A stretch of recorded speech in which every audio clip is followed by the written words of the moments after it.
Buxar-Bhagalpur Expressway. 3. Bodh Gaya, Rajgir, Vaishali and Darbhanga spurs. And 4. Additional 2-lane bridge over River Ganga at Buxar at a total cost of 26,000 crore rupees.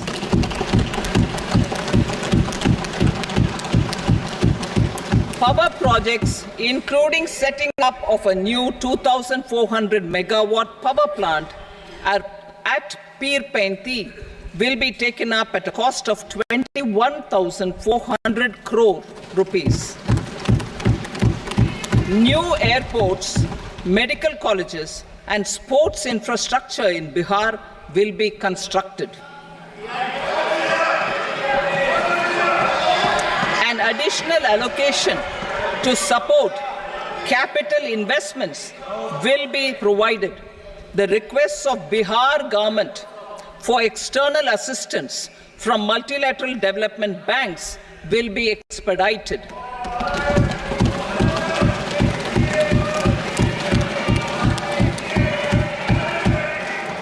Andhra Pradesh Reorganization Act.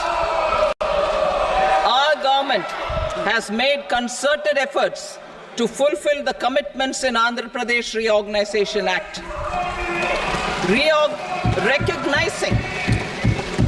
Recognizing the state's need for the capital, recognizing the state's need for a capital, we will facilitate special financial support through multilateral development agencies. In the current financial year, 15,000 crore rupees will be arranged with additional amounts in future years.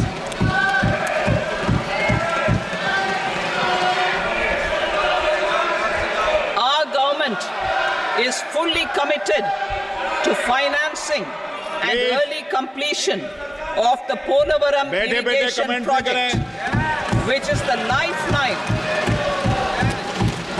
the lifeline for Andhra Pradesh and its farmers. This will facilitate our country's food security as well. Under the Act, Andhra Pradesh Reorganization Act, for promoting industrial development, funds will be provided for essential infrastructure such as water, power, railways, and roads in Kopparthi node on the Visakhapatnam-Chennai Industrial Corridor and Varavakal node on the Hyderabad-Bangalore Industrial Corridor. An additional allocation will be provided this year towards capital investment for economic growth. Grants for backward regions of Rayalaseema, Prakasham, North Coastal Andhra, as stated in the Act, will be provided. PM Awas Yojana. 3 crore additional houses under the PM Awas Yojana in rural and urban areas in the country have been announced, for which the necessary allocations are being made. Women-led development.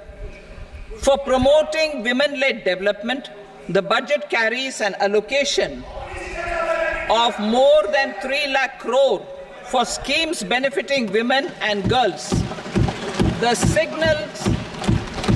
signals our government's commitment for enhancing women's role in economic development. Pradhan Mantri Janjatiya Unnat Gram Abhiyan. For improving the socio-economic condition of tribal communities, we will launch the Pradhan Mantri Janjatiya Unnat Gram Abhiyan by adopting saturation coverage for tribal families in tribal majority villages and aspirational districts.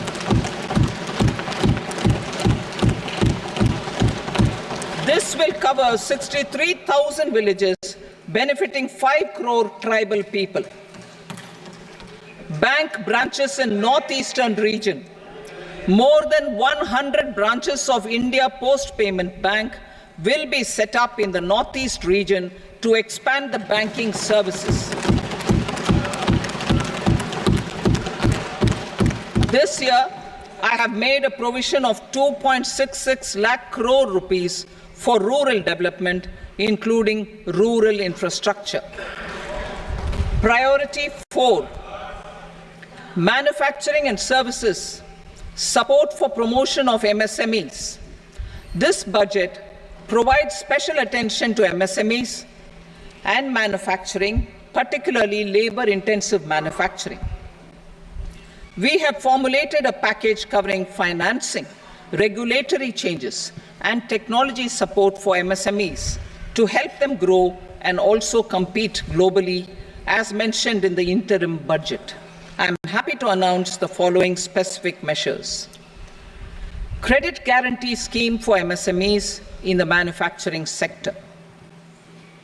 For facilitating term loans to MSMEs for purchase of machinery and equipment without collateral or third-party guarantee, a credit guarantee scheme will be introduced. The scheme will operate on pooling of credit risks of such MSMEs. A separately constituted self-financing guarantee fund will provide to each applicant guarantee cover up to 100 crore rupees, while the loan amount may be larger. The borrower will have to provide an upfront guarantee fee and an annual guarantee fee on the reducing loan balance. New assessment model for MSME credit. Public sector banks will build their own in-house capability to assess MSMEs for credit instead of relying on external assessment.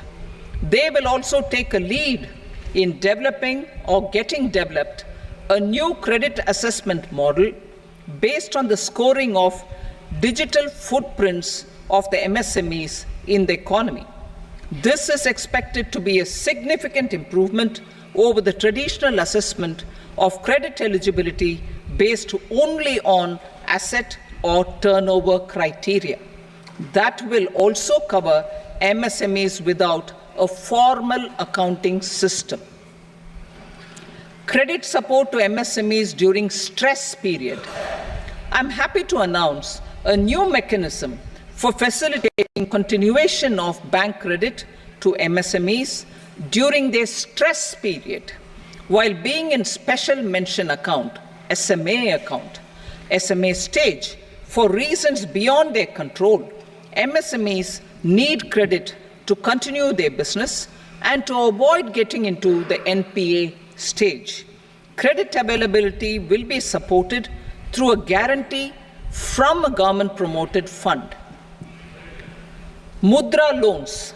The limit of Mudra loans will be enhanced to 20 lakh from the current 10 lakh for those entrepreneurs who have availed and successfully repaid previous loans under the Tarun category. Enhanced scope for mandatory onboarding in trades. For facilitating MSMEs to unlock their working capital by converting their trade receivables into cash, I propose to reduce the turnover threshold of buyers for mandatory onboarding on the trades platform from rupees 500 crore to 250 crore rupees. This measure will bring 22 more CPSCs and 7,000 more companies onto the platform. Medium enterprises will also be included in the scope of the suppliers. SIDBI branches in MSME clusters. SIDBI will open new branches to expand its reach to serve all major MSME clusters within 3 years and provide direct credit to them. With the opening of 24 such branches this year, the service coverage will expand to 168 out of 242 major clusters.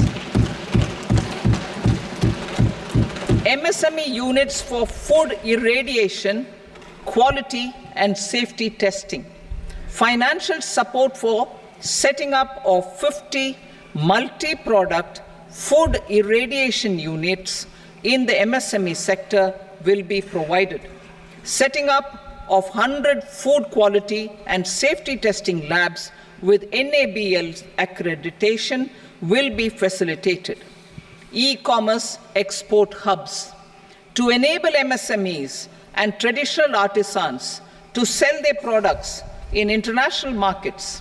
E-commerce export hubs will be set up in public-private partnership mode. These hubs, under a seamless regulatory and logistic framework, will facilitate trade and export-related services under one roof. Measures for promotion of manufacturing and services, internship in top companies. As the fifth scheme under Prime Minister's package, our government will launch a comprehensive scheme for providing internship opportunities in 500 top companies to 1 crore youth in 5 years. They will gain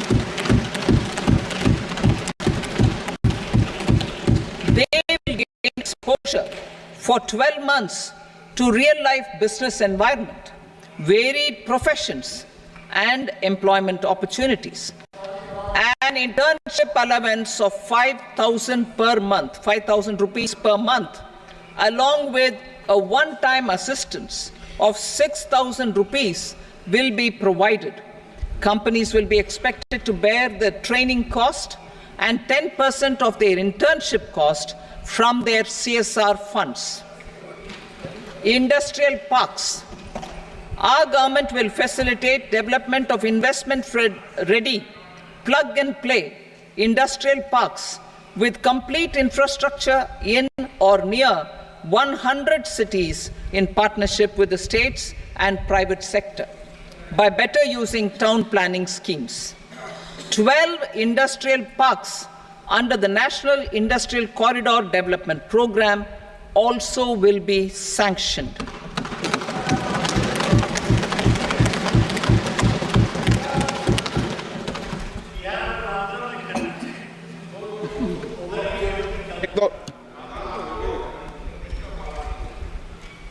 Veji paper, no.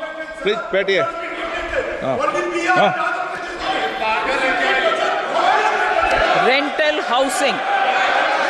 Rental housing with dormitory type accommodation for industrial workers will be, just 1 minute. Rental housing, I repeat, rental housing with dormitory type accommodation for industrial workers will be facilitated in PPP mode with VGF support and commitment from anchor industries. Shipping industry, ownership, leasing and flagging reforms will be implemented to improve the share of Indian shipping industry and generate more employment. Critical mineral mission. We will set up a critical mineral mission for domestic production, recycling of critical minerals, and overseas acquisition of critical mineral assets. Its mandate will include technology development, skilled workforce, extended producer responsibility framework, and a suitable financing mechanism. Offshore mining of minerals. Our government will launch the auction of the first tranche of offshore blocks for mining, building on the exploration already carried out. Digital public infrastructure applications. Turning to the services sector, I propose development of DPI applications at population scale for productivity gains, business opportunities, and innovation by the private sector. These are planned in the areas of credit, e-commerce, education, health, law and justice, logistics, MSME service delivery, and urban governance. Integrated technology platform for IBC ecosystem. An integrated technology platform will be set up for improving the outcomes under the Insolvency Bankruptcy Code for achieving consistency, transparency, timely processing, and better oversight for all stakeholders. Voluntary closure of LLPs.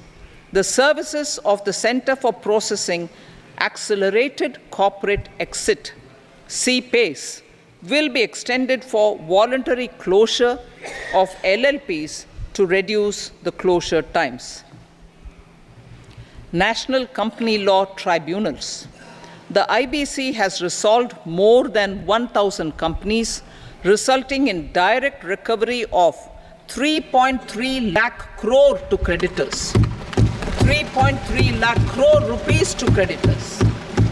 In addition, 28,000 cases involving over 10 lakh crore rupees have been disposed of even prior to admission. Appropriate changes to the IBC, reforms and strengthening of the tribunal and appellate tribunals will be initiated to speed up insolvency resolution.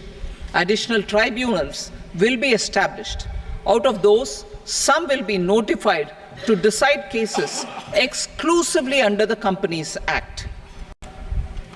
Debt recovery. Steps for reforming and strengthening debt recovery tribunals will be taken.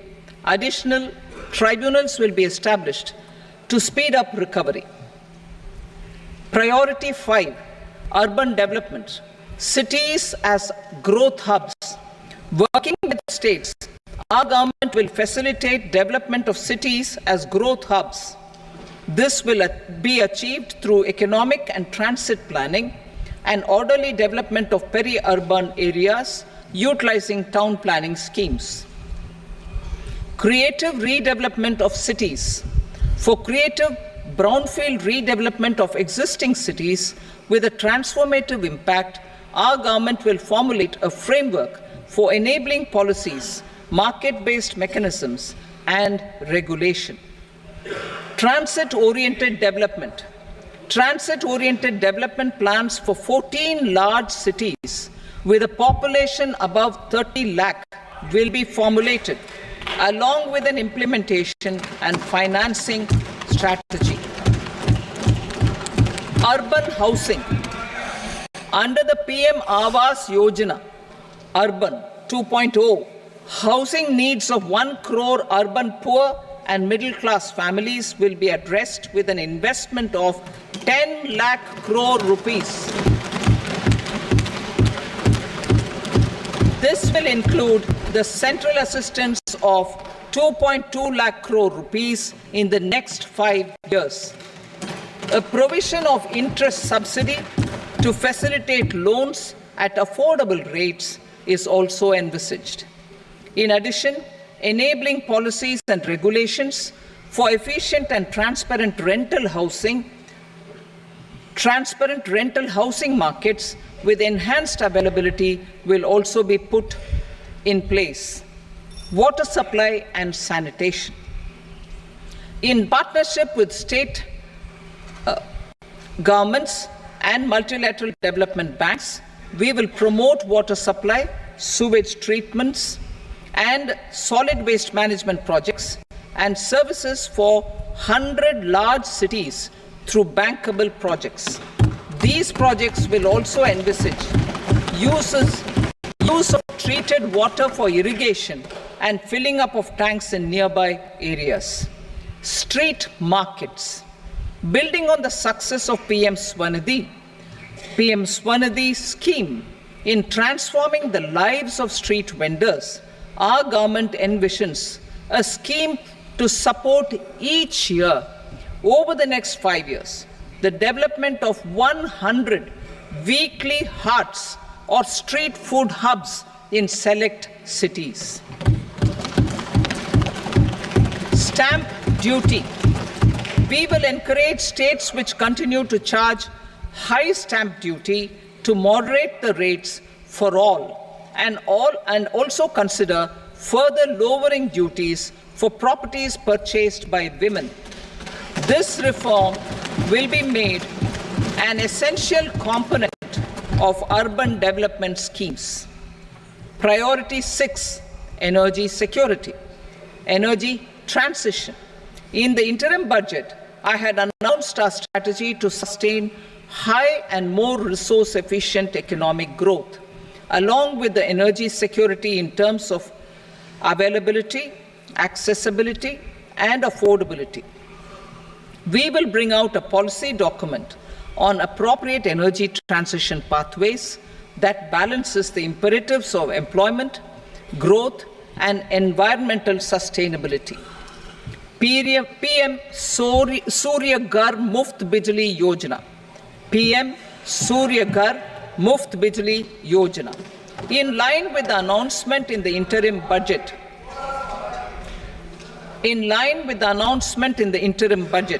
PM Surya Ghar Muft Bijli Yojana has been launched to install rooftop solar plants to enable 1 crore households obtain free electricity up to 300 units every month. The scheme has generated remarkable response with more than 1.28 crore registrations and 14 lakh applications, and we will further encourage it. Pumped storage policy. A policy for promoting pumped storage projects will be brought out for electricity storage and facilitating smooth integration of the growing share of renewable energy with its variable and intermittent nature in the overall energy mix. Research and development of small and modular nuclear reactors. Nuclear energy is expected to form a very significant part of the energy mix for Vikasit Bharat.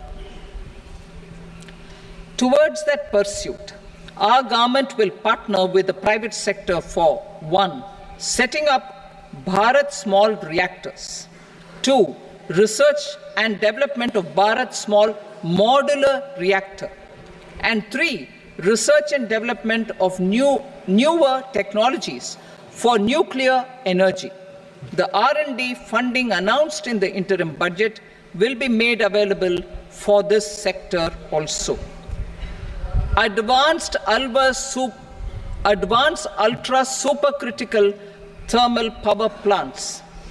The development of indigenous technology for advanced ultra supercritical thermal power plants with much higher efficiency has been completed. A joint venture between NTPC and BHEL will set up a full-scale 800 megawatt commercial plant using AUSC technology. The government will provide the required fiscal support. Moving forward, development of indigenous capacity for the production of high-grade steel and other advanced metallurgy materials for these plants will result in strong spin-off benefits for the economy. Roadmap for hard-to-abate industries. A roadmap for moving the hard-to-abate industries from energy efficiency targets to emission targets will be formulated. Appropriate regulations for transition of these industries from the current perform, achieve, and trade mode to Indian carbon market mode will be put in place. Support to traditional micro and small industries. An investment-grade energy audit of traditional micro and small industries in 60 clusters, including brass and ceramic, will be facilitated. Financial support will be provided for shifting them to cleaner forms of energy and implementation of energy efficiency measures. The scheme will be replicated in another 100 clusters in the next phase.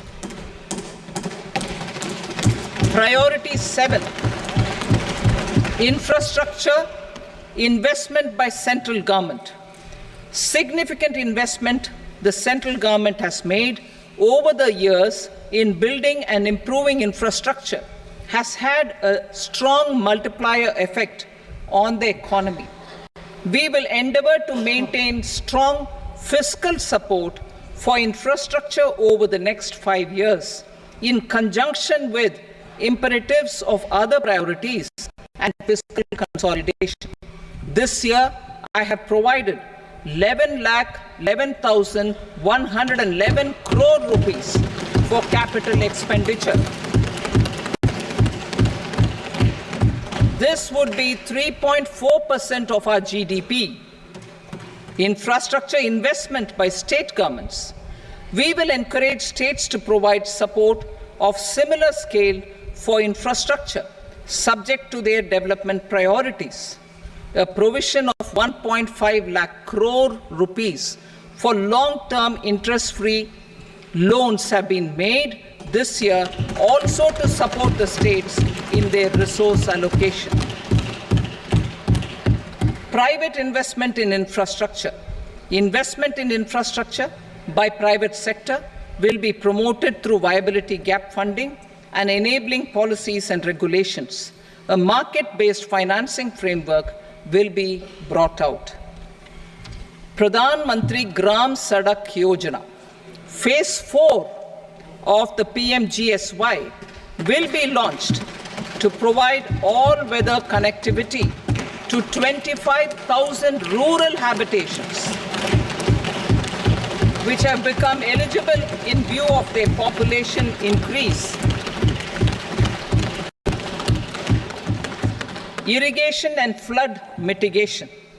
Bihar has frequently suffered from floods, many of them originating outside the country. Plans to build flood control structures in Nepal are yet to progress. Our government, through the Accelerated Irrigation Benefit Program and other sources, will provide financial support for projects with estimated cost of 11,500 crore rupees, such as the Kosi-Michi intra-state link and 20 other ongoing and new schemes, including barrages, river pollution abatement, and irrigation projects. In addition, survey and investigation of Kosi-related flood mitigation and irrigation projects will be undertaken.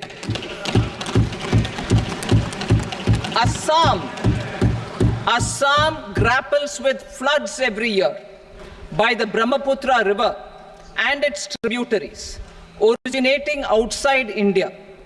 We will provide assistance to Assam for flood management and related projects.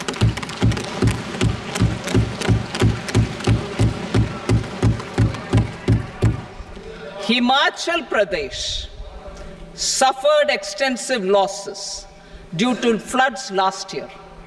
Our government will provide assistance to the state for reconstruction and rehabilitation through multilateral development assistance.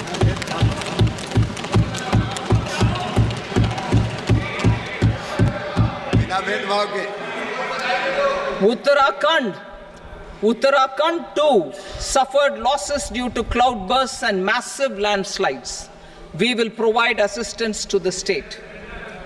Recently, Sikkim witnessed devastating flash floods and landslides that wreaked havoc across the state. Our government will provide assistance to the state. Tourism has always been a part of our civilization. Our efforts in positioning India as a global tourist destination will also create jobs, stimulate investments, and unlock economic opportunities for other sectors. In addition to the measures outlined in the interim budget, I propose the following measures. Vishnupad Temple at Gaya and Mahabodhi Temple at Bodh Gaya in Bihar are of immense spiritual significance. comprehensive development of Loksabha Temple Corridor and Mahabodhi Temple Corridor will be supported, modeled on the successful Kashi Vishwanath Temple Corridor to transform them into world-class pilgrim and tourist destinations. Rajgir holds immense religious significance for Hindus, Buddhists and Jains. The 20th Tirthankara Muniswarata temple in the Jain temple complex is ancient. The Saptarishi or the 7 hot springs form a warm water Brahmkund that is sacred. A comprehensive development initiative for Rajgir will be undertaken. Our government will support the development of Nalanda as a tourist center, besides reviving Nalanda University to its glorious stature. Odisha's scenic beauty, temples, monuments, craftsmanship, wildlife sanctuaries, natural landscapes, and pristine beaches make it an ultimate tourism destination. Our government will provide assistance for their development to Odisha as well. Priority 8, innovation, research and development. We will operationalize the Anusandhan National Research Fund for basic research and prototype development. Further, we will set up a mechanism for spurring private sector-driven research and innovation at commercial scale with a financing pool of 1 lakh crore rupees in line with the announcement in the interim budget. Space economy. With our continued emphasis on expanding the space economy by 5 times in the next 10 years, a venture capital fund of 1,000 crore rupees will be set up. Priority 9, next generation reforms. Economic policy framework. We will formulate an economic policy framework to delineate the overarching approach to economic development and set the scope of the next generation of reforms for facilitating employment opportunities and sustaining high growth. Our government will initiate and incentivize reforms for 1. Improving productivity of factors of production, and 2. Facilitating markets and sectors to become more efficient. These reforms will cover all factors of production, namely land, labor, capital, and entrepreneurship, and technology as an enabler of improving total factor productivity and bridging inequality. Effective implementation of several of these reforms requires collaboration between the center and the states and building consensus as development of the country lies in development of the states. For promoting competitive federalism and incentivizing states for faster implementation of reforms, I propose to earmark a significant part of the 50-year interest-free loan. Working with the states, we will initiate the following reforms.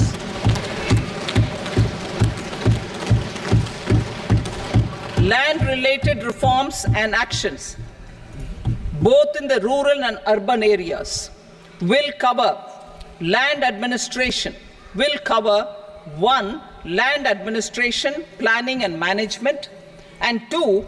Urban planning usage and building bylaws. These will be incentivized for completion within the next 3 years through appropriate fiscal support. Rural land-related actions. Rural land-related actions will include 1. Assignment of unique land parcel identification number, UL PIN, or Bhu Aadhaar for all lands. 2. Digitization of cadastral maps. 3. Survey of subdivisions, survey of map subdivisions as per current ownership. 4. establishment of land registry, and 5, linking to the farmers registry. These actions will also facilitate credit flow and other agricultural services. Urban land-related actions. Land records in urban areas will be digitized with GIS mapping. An IT-based system for property record administration, updating, and tax administration will be established. These will also facilitate improving the financial position of urban local bodies. Labor-related reforms. Services to labor. Our government will facilitate the provision of a wide array of services to labor, including those for employment and skilling. A comprehensive integration of e-Shram portal with other portals will facilitate such one-stop solution.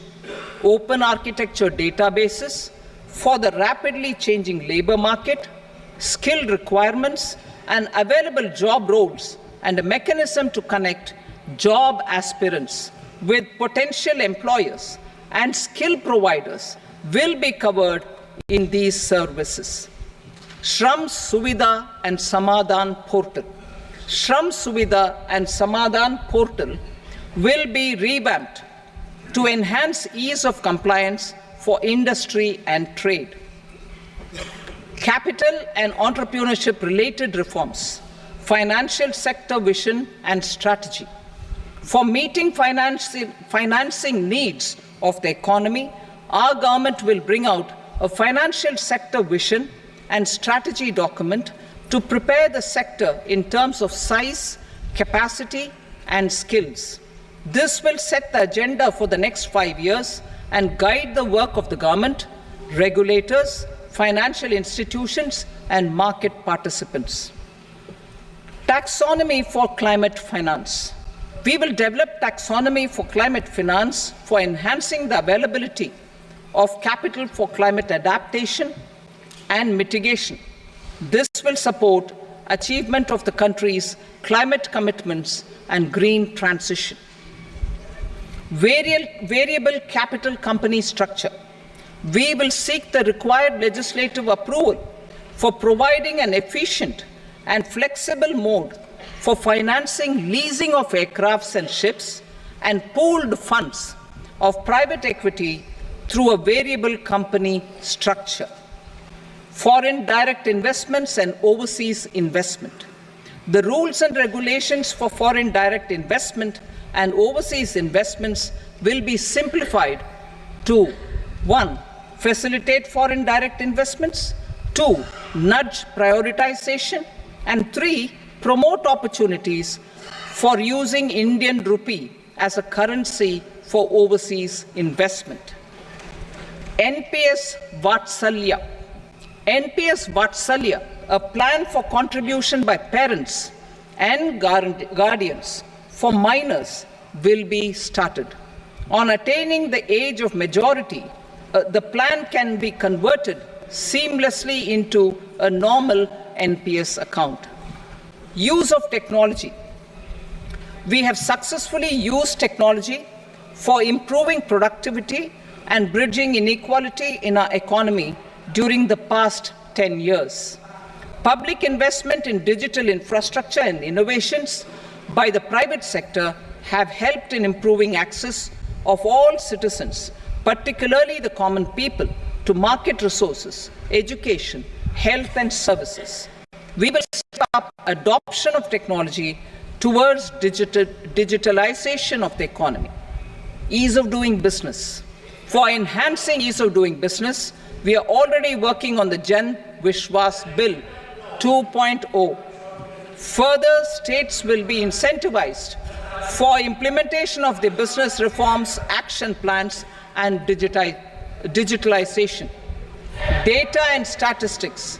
For improving data governance, collection, processing and management of data and statistics, different sectoral databases, including those established under the Digital India Mission, will be utilized with active use of technology tools.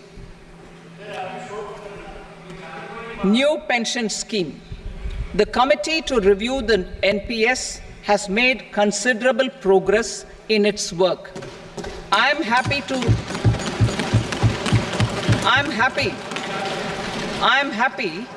that the staff side of the National Council of the Joint Consultative Machinery for Central Government Employees has taken a constructive approach.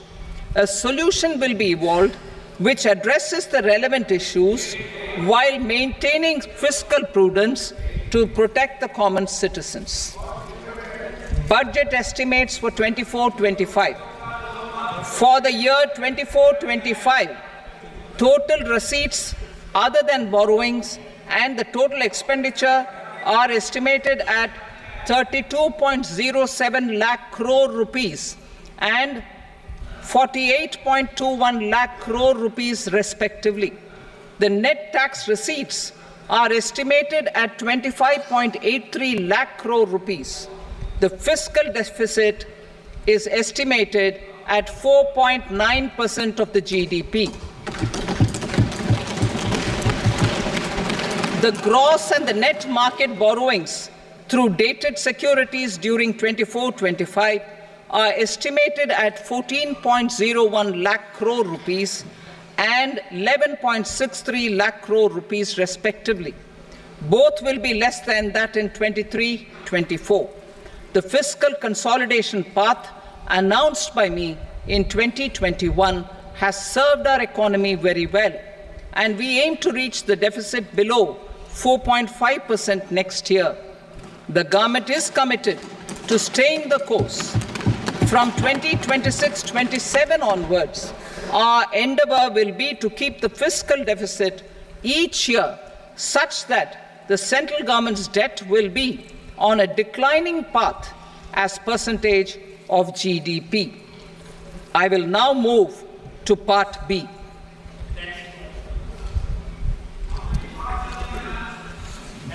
Indirect taxes. Sir, I start with GST. It has decreased tax incidence on the common man, reduced compliance burden and logistics cost for trade and industry, and enhanced revenues of the central and the state governments. It is a success of vast proportions. To multiply the benefits of GST, we will strive to further simplify and rationalize the tax structure and endeavor to expand it to the remaining sectors. My proposals for customs duties intend to support domestic manufacturing, deepen local value addition, promote export competitiveness, and simplify taxation while keeping the interest of the general public and consumers surmount. In Budget 22-23, we reduced the number of customs duty rates. I propose to undertake a comprehensive review of the rate structure over the next 6 months to rationalize and simplify it for ease of trade, removal of duty inversion, and reduction of disputes. I shall now take up sector-specific customs duty proposals. Medicine and medical equipments. To provide relief to cancer patients, I propose to fully exempt 3 more medicines from customs duties.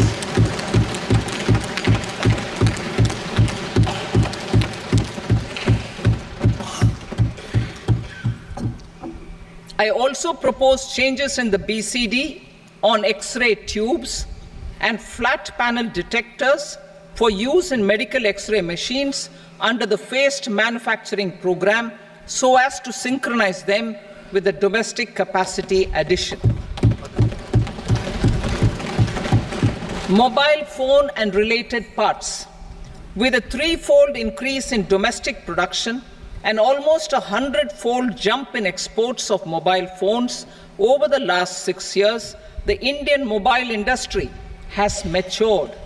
In the interest of consumers, I now propose to reduce the BCD on mobile phone, mobile PCBA, and mobile charger to 15%. Critical minerals. Minerals such as lithium, copper, cobalt, and rare earth elements are critical for sectors like nuclear energy, renewable energy, space, defense, telecommunications, and high-tech electronics. I propose to fully exempt customs duties on 25 critical minerals and reduce BCD on 2 of them. This will provide a major fillip to the processing and refining of such minerals and help secure their availability for these strategic and important sectors. Solar energy. Energy transition is critical in the fight against climate change. To support energy transition, I propose to expand the list of exempted capital goods for use in the manufacture of solar cells and panels in the country. Further, in view of sufficient domestic manufacturing capacity of solar gas, glass, and tinned copper interconnect, I propose not to extend the exemption of custom duties provided to them. Marine products. India's seafood exports in the last financial year touched an all-time high of more than 60,000 crores of rupees. Frozen shrimp accounted for about 2/3 of these exports. To enhance their competitiveness, I propose to reduce BCD on certain broodstock, polychaete worms, shrimp, and fish feed to 5%. I also propose to exempt customs duty on various inputs for manufacture of shrimp and fish feed. Leather and textile. Similarly, to enhance the competitiveness of exports in the leather and textile sectors, I propose to reduce BCD on real down-filling material from duck or goose. I am also making additions to the list of exempted goods for manufacture of leather and textile garments, footwear, and other leather articles for export. To rectify inversion in duty, I propose to reduce BCD subject to conditions on methylene diphenyl diisocyanate, MDI, for manufacture of spandex yarn from 7.5 to 5%. Furthermore, the export duty structure on raw hides, skin, and leather is proposed to be simplified and rationalized. Precious metals. To enhance domestic value addition in gold and precious metal jewelry in the country, I propose to reduce customs duties on gold and silver to 6% and that of platinum to 6.4%. Other metals. Steel and copper are important raw materials. To reduce their cost of production, I propose to remove the BCD on ferronickel and blister copper. I am also continuing with nil BCD on ferrous scrap and nickel cathode and concessional BCD of 2.5% on copper scrap. Electronics. To increase value addition in the domestic electronics industry, I propose to remove the BCD subject to conditions on oxygen-free copper for manufacture of resistors. I also propose to exempt certain parts for manufacture of connectors. Chemicals and petrochemicals. To support existing and new capacities in the pipeline, I propose to increase the BCD on ammonium nitrate from 7.5% to 10%. Plastics. PVC flex banners are non-biodegradable and hazardous for environment and health. To curb their imports, I propose to raise the BCD on them from 10 to 25%. Telecommunication equipment. To incentivize domestic manufacturing, I propose to increase the BCD from 10 to 15% on PCBA of specified telecom equipment. Trade facilitation. To promote domestic aviation and boat and ship MRO, I propose to extend the period for export of goods imported for repairs from 6 months to 1 year. I'll read that again. To promote domestic aviation and boat and ship maintenance, repair and operations, I propose to extend the period for export of goods imported for repairs from 6 months to 1 year. In the same vein, I propose to extend the time limit for re-import of goods for repairs under warranty from 3 to 5 years. I now move to direct taxes. We will continue our efforts to simplify taxes, improve taxpayer services, provide tax certainty, and reduce litigation while enhancing revenues for funding the development and welfare schemes of the government. It has been our endeavor to simplify taxation. We have taken a number of measures in the last few years, including introduction of simplified tax regimes without exemptions and deductions for corporate tax and for personal income tax. This has been appreciated by taxpayers. 58% of corporate tax came from the simplified tax regime in the financial year 22-23. Similarly, as per data available till now, for the last fiscal, more than 2/3 have availed the new personal income tax regime. Comprehensive review of the Income Tax Act. I am now announcing a comprehensive review of the Income Tax Act 1961. The purpose is to make the Act concise, lucid, easy to read and understand. This will reduce disputes and litigation, thereby providing tax certainty to the taxpayers. I will also bring down the demand embroiled in litigation.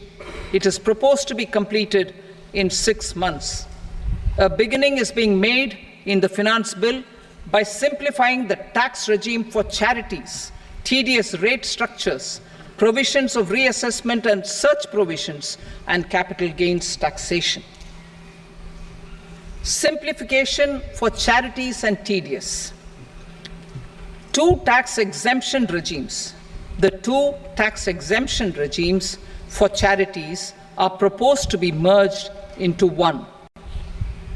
The 5% TDS rate on many payments is being merged into the 2% TDS rate, and the 20% TDS rate on repurchase of units by mutual funds or UTI is being withdrawn. TDS rate on e-commerce operators is proposed to be reduced from 1 to 0.1%. Moreover, credit of TCS is proposed to be given in the TDS to be deducted on salary. Further, I propose to decriminalize delay for payment of TDS up to the due date of filing statement for the same. I also plan to provide a standard operating procedure for TDS defaults and simplify and rationalize the compounding guidelines for such defaults. Simplification of reassessment. I propose to thoroughly simplify the provisions for reopening and reassessment. An assessment hereinafter can be reopened beyond 3 years from the end of the assessment year only if the escaped income is 50 lakh rupees or more, up to a maximum period of 5 years from the end of the assessment year.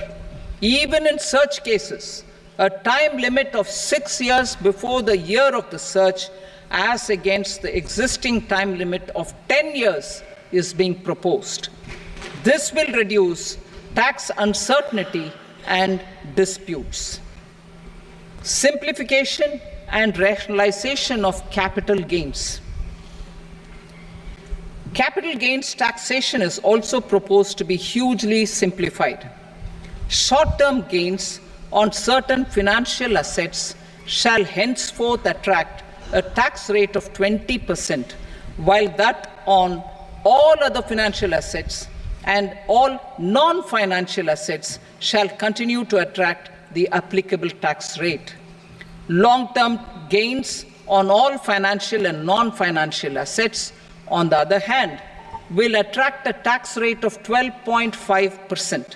For the benefit of the lower and the middle income classes, I propose to increase the limit of exemption of capital gains on certain financial assets to 1.25 lakh rupees per year.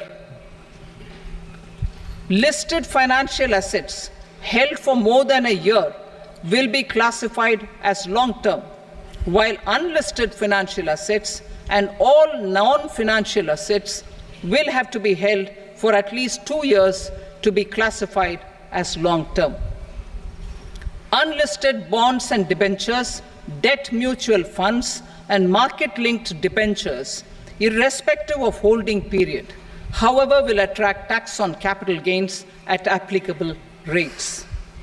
Taxpayer services.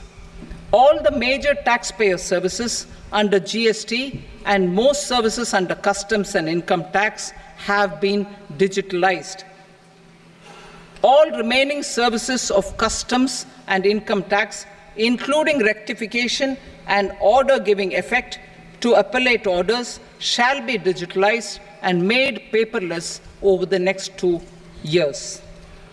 Litigation and appeals. While our concerted efforts to reduce pendency of appeals at various appellate fora are beginning to show good results, it will continue to engage our highest attention.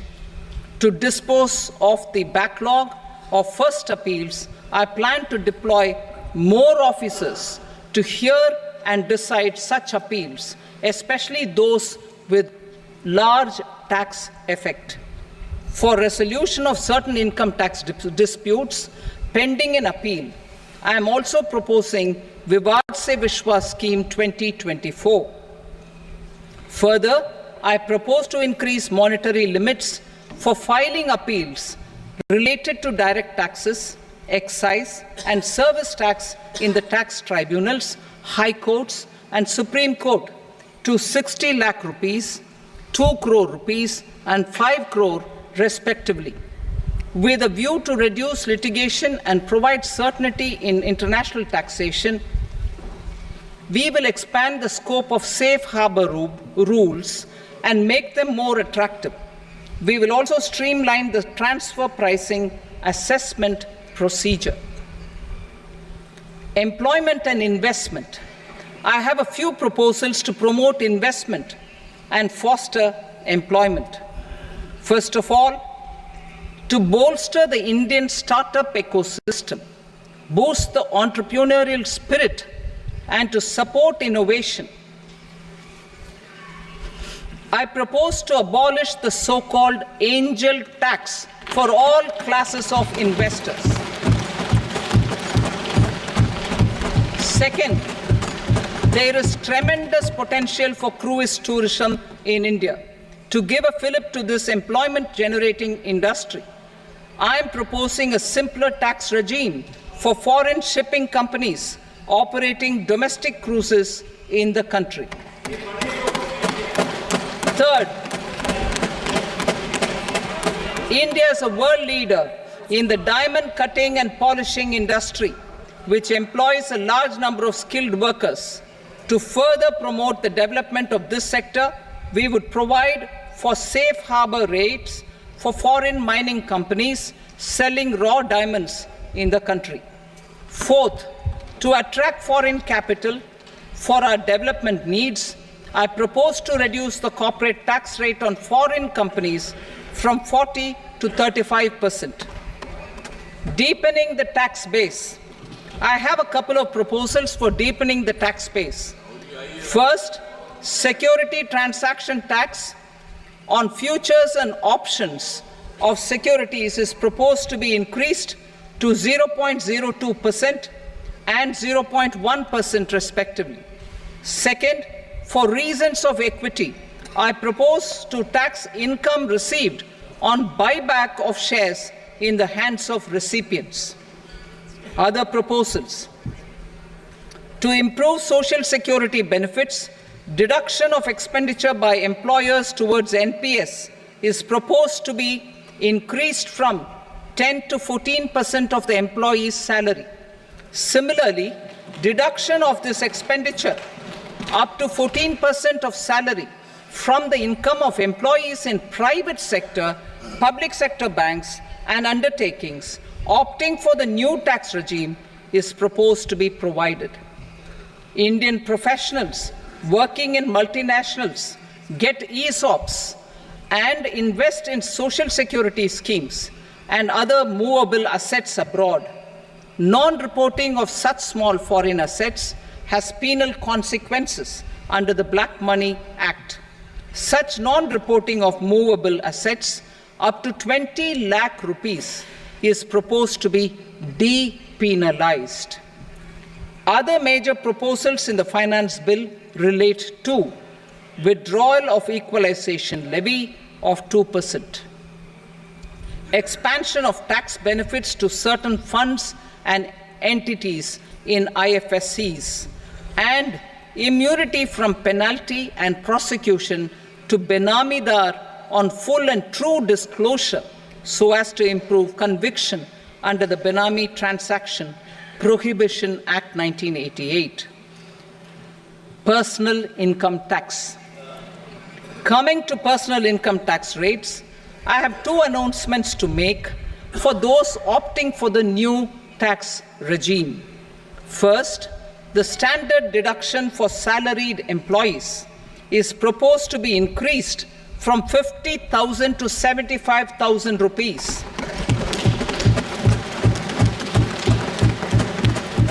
Similarly, deduction on family pension for pensioners is proposed to be enhanced from 15,000 to 25,000 rupees. This will provide relief to about 4 crore salaried individuals and pensioners.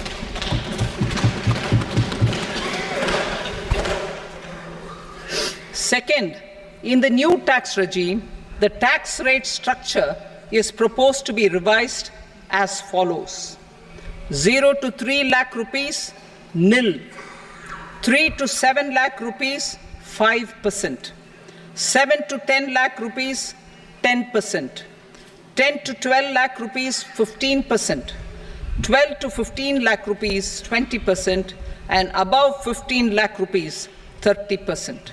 As a result of these changes, a salaried employee in the new tax regime stands to save up to 17,500 rupees in income tax.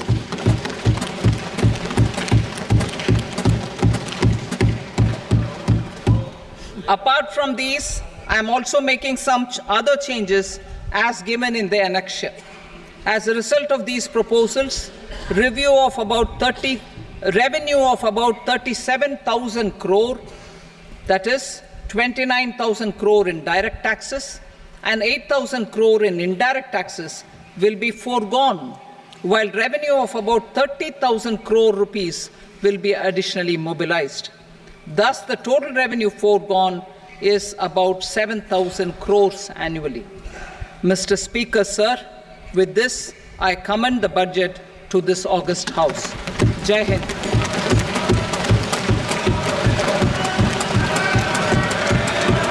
Item number 2. Item number 2.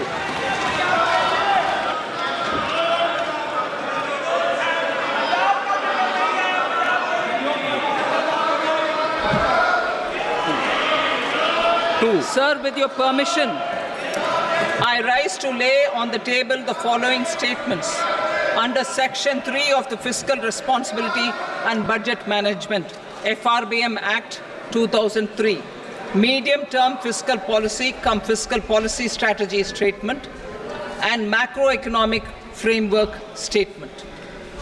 Item number 3. Sir, with your permission, I rise to move for leave to introduce the Finance Number 2 Bill 2024. प्रश्न ये कि विधेयक को पुनर्स्थापित करने की अनुमति प्रदान की जाए।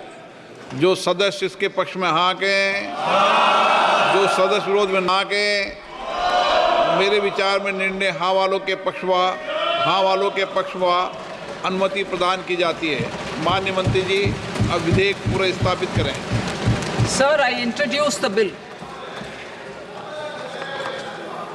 Item number 4, The Union Territory of Jammu and Kashmir budget. Sir, I rise to present a statement, Hindi and English versions, of the estimated receipts and expenditure of the Union Territory of Jammu Kashmir for the year 24-25. सभा की कार्रवाई कल बुधवार दिनांक 24 जुलाई 2024 को प्राप्त 11 बजे तक के लिए स्थगित की जाती है।